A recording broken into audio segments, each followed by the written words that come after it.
Hey guys, LevelCap here. Today we're going to be taking a look at Operation Firestorm in the second Assault DLC for Battlefield 4. This is Xbox One gameplay on the regular Conquest size of the map. I'm going to try and get a helicopter roadkill there to start off the round. You'll notice as I sort of look around the map further in this video that a lot of stuff is on fire, a lot of plumes of smoke are rising into the air. This map actually lives up to its name now, Firestorm. There's tons of fire coming out of pipes and things that are just burning. There's also big gasoline slicks on the ground that you can light up with any sort of explosive or incendiary type of weapon. You're going to see that in a second here. As I turn the helicopter around, I see a target on the ground, not even intending to light up the gas slick. I shoot here and you can see massive flames erupting there, and I'm going to turn back around and you can see that the entire parking lot has now been engulfed in flames. These gas slicks are located all over the map, so chances are you're going to have some pretty hairy situations where you don't realize you're standing on a gas slick. Somebody's going to throw a grenade near you. You're going to think you're fine, and all of a sudden the whole area is just going to light up and it's going to take you out. The fire will burn you very quickly. In this clip I'm on C Point, which is probably one of the more difficult and annoying points to capture because it's right next to this big oil refinery type structure, oil processing tower, I don't know what you want to call it. There's lots of tanks and pipes leading to it, and snipers can get up on that tower. For the most part, it feels a lot like the original Firestorm. The lighting has been updated. The ambiance of the map has just got this sort of like bleak feeling to it now, and I really like the update. You'll see the massive flames coming out of these pipes here. Before in Battlefield 3, there were no flames coming out. They'll hurt you if you get close. There's like nice flowers that are growing here in the field. I just really like all the small updates that were done to this map. Inside here it's much darker. You can also see that the light swings based on like things impacting the building, which is a really cool update.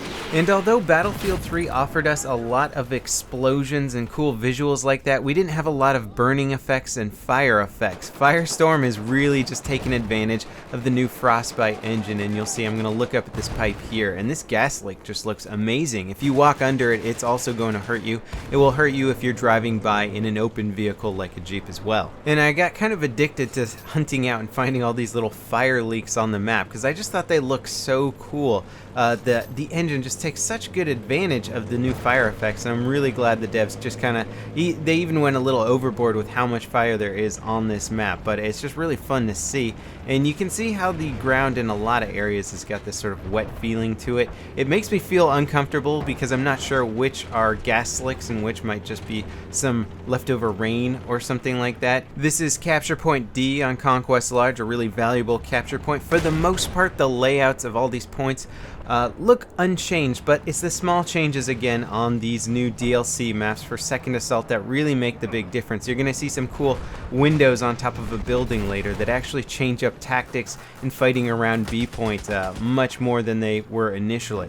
So I'm driving the Jeep over here onto B Point, and B Point is definitely one of the more fought over points on this map. It's right in the center. Everybody can get access to it real quickly, and there's plenty of areas for infantry to hide. Now let's talk about sort of the ambiance in relationship to this building fighting. You can see it's much darker in here. There's longer cast shadows, and the lighting system here, if it's turned on, will react to explosives. As you saw before, the light was swinging around as the tank shots were impacting the building. You can still completely destroy these buildings and get access to, say, infantry hiding inside if you're a tank driver. Now, aside from the gas slicks that can be lit on fire, there's also basically pipeline. The big pipeline that goes throughout this map can be breached, and it will create fiery hazards throughout the map. Unfortunately, I didn't really get to see a lot of this. I wasn't too sure how to trigger it. I'm sure we'll know very soon how to do this, and I got a feeling it's going to be an amazing effect. I'm already really impressed with the gas effects when it lights on fire, so I can't wait to see what it looks like, and I'm hoping that it's going to offer a lot of new ways to counter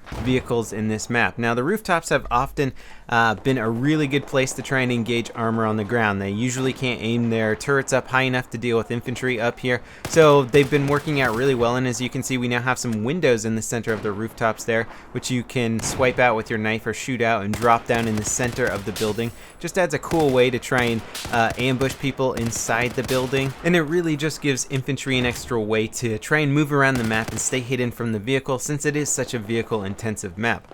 Now, as far as the vehicles go, it appears that we're getting the exact same setup from Battlefield 3. Seems like 2 stealth jets, I guess in this case, the anti-air jets, not the air-to-ground jets. And then we get multiple tanks. On regular size Conquest, we have 2 tanks. I believe on the larger Conquest version, we'll probably get 3 or 4 tanks.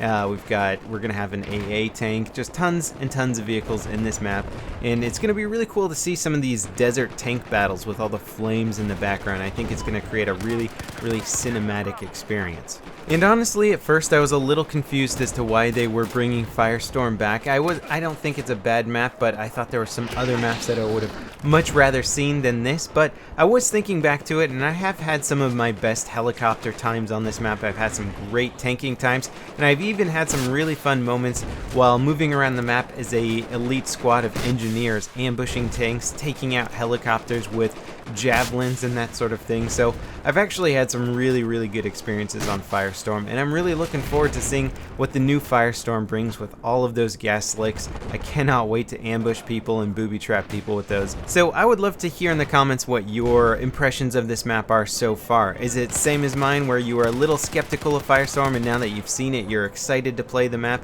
I think I'm pretty much excited to play all the new DLC maps, regardless of how skeptical I might have been initially about the choices of the maps themselves. I'm really happy visually and strategically how they've been updated. So as always, guys, thanks for watching, and I'll see you next time. This is LevelCap signing off.